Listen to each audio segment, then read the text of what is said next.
నమస్తే అండి, welcome back to Ashwini thoughts. మేము చాలా బాగున్నామండి. మీరందరూ కూడా బాగుండాలని ఆ లక్ష్మీ గణేష్ని వేడుకుంటున్నాం.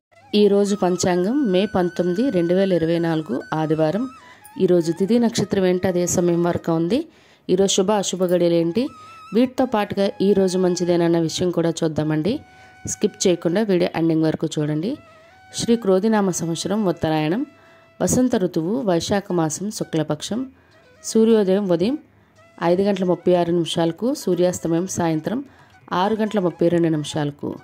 మరి ఈరోజు తిథి ఏంటి, అదే సమయం వరకు ఉంది. ఇప్పుడు చూద్దాము. ఈరోజు తిథి వైశాఖ శుక్ల ఏకాదశి. ఏకాదశి తిథి మార్చి 18 శనివారం ఉదయం 11:07 మార్చి 19 ఆదివారం మధ్యాహ్నం 1:09 వరకు ఏకాదశి తిథి అనేది ఉంటుందండి. ఏకాదశి ఉపవాసం చేసేవాళ్ళు ఆదివారమే ఏకాదశి ఉపవాసాన్ని విరమించవలసి ఉంటుంది. అంటే ద్వాదశి గడియలు తర్వాత రోజు సోమవారం సాయంత్రం వరకు లేవు కాబట్టి ఆదివారం సాయంత్రమే ఏకాదశి ఉపవాసాన్ని విరమించవలసి ఉంటుంది. మరి ఈరోజు నక్షత్రం ఏంటి, అదే సమయం వరకు ఉందో ఇప్పుడు చూద్దాము. ఈరోజు నక్షత్రం హస్త. హస్త నక్షత్రం మే 20 సోమవారం తెల్లవారితే 2:48 వరకు ఉంటుంది. తదుపరి చిత్తా నక్షత్రం ప్రారంభమవుతుంది. రాశి కన్యారాశి. ఈరోజు పూర్తిగా కన్యారాశి ఉంటుందండి. ఈరోజు జన్మించిన వారు కన్యారాశిలోకి చెందుతారు. యోగం వజ్ర ఉదయం 11:23 వరకు, తదుపరి సిద్ధి. కరణం విష్టి మధ్యాహ్నం 1:52 వరకు, తదుపరి భవ రేపు తెల్లవారితే అనగా సోమవారం తెల్లవారితే 2:59 వరకు, తదుపరి బాలవ కౌలవ. చూసారు కదండి. ఇప్పుడు ఈరోజు శుభ అశుభ గడియలు చూద్దాము. ముందుగా అశుభ గడియలు చూద్దాము. అశుభ గడియల్లో ముందుగా వర్జ్యం ఉదయం 9:31 నుండి ఉదయం 11:18 వరకు. దుర్ముహూర్తం సాయంత్రం 4:34 నుండి సాయంత్రం 5:25 వరకు. రాహుకాలం సాయంత్రం 4:30 నుండి సాయంత్రం 6 గంటల వరకు. యమగండం మధ్యాహ్నం 12 గంటల నుండి మధ్యాహ్నం 1:30 వరకు. గుళిక కాలం మధ్యాహ్నం 3:42 నుండి సాయంత్రం 5:25 వరకు. ఇవన్నీ ఈరోజు అశుభ సమయాలండి. మరి ఇప్పుడు ఈరోజు శుభ సమయాలు అనేవి చూద్దాము. శుభ సమయాల్లో ముందుగా బ్రహ్మముహూర్తం తెల్లవారితే 4:10 నుండి తెల్లవారితే 4:58 వరకు. అమృత గడియల రాత్రి 8:33 నుండి రాత్రి 10:20 వరకు.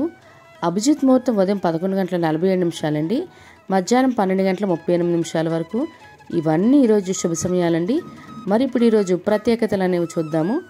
ఈరోజు ప్రత్యేకతల్లో ముందుగా ఈరోజు అన్నవరం సత్యదేవుని కళ్యాణం అండి. మరి అదేవిధంగా వాసవి జయంతి కూడా, మరియు మోహిని ఏకాదశి అండి. మరి ఈ ఏకాదశి ఉపవాసం చేయడం వల్ల దరిద్రుడు కూడా ధనవంతుడు అవుతాడండి. కాబట్టి అంటే మనకి అప్పుల బాధలతో బాధపడేవారు ఈ ఏకాదశి ఉపవాసాన్ని లేదా ఈ ఏకాదశిని లేదా ఈరోజు వెంకటేశ్వర స్వామి గుడికి వెళ్ళి దర్శనం చేసుకోవడం వల్ల మనకున్న అప్పుల బాధలు ఇలాంటివన్నీ రుణ బాధలన్నీ తొలగుతాయండి. కాబట్టి తప్పకుండా ఈ అవకాశాన్ని అయితే వినియోగించుకోండి. మరి ఇప్పుడు ఈరోజు మంచిదేనా అనే విషయం చూద్దాము. ఈరోజు అన్నప్రాసన చేయటానికి మరియు వ్యవసాయం పనులు ప్రారంభించుకోవటానికి, అదేవిధంగా అద్దె ఇంట్లో దిగడానికి, వాహనాలు కొనుగోలు చేయడానికి, వస్త్రాలు కొనుగోలు చేయడానికి, మరియు చిన్న చిన్న చిరు వ్యాపారాలు ప్రారంభించుకోవటానికి, అదేవిధంగా రిజిస్ట్రేషన్లు చేసుకోవటానికి, మరియు ఇళ్ళ స్థలాలకైనా ఇళ్ళకైనా రిజిస్ట్రేషన్ మంచిదండి. మరియు వాటికి సంబంధించి అడ్వాన్సులు ఇవ్వాలన్నా కూడా ఈరోజు చాలా మంచిది. మరియు ఉద్యోగాలకైనా ఎగ్జామ్స్కైనా అప్లై చేసుకోవడానికి కూడా మంచిది. మరియు కొత్తగా ఉద్యోగాల్లో జాయిన్ అవ్వాలన్నా కూడా ఈరోజు చాలా మంచిదండి. మరియు బోరింగ్లు తీయడానికి కూడా ఈరోజు చాలా మంచిది. అదేవిధంగా ఈరోజు అన్నవరం సత్యదేవుని కళ్యాణం కదండి. ఎవరికైనా కుదిరితే తప్పకుండా అన్నవరం వెళ్ళి కళ్యాణం మనము చూసే భాగ్యాన్ని కూడా పొందితే ఇంకా మంచిది కదండి. అదేవిధంగా వ్రతం కూడా చేసుకొని కళ్యాణం చూసినట్లయితే ఇంకా మంచిది. ప్రయత్నించండి. చూశారు కదండి ఈరోజు పంచాంగం. మీకు ఈ వీడియో నచ్చినట్లయితే మీ ఫ్రెండ్స్ అని మీ ఫ్యామిలీ మెంబర్స్ కానీ ఈ వీడియో అవసరం అనుకుంటే వాళ్ళకి ఈ వీడియో ఫార్వర్డ్ చేయండి.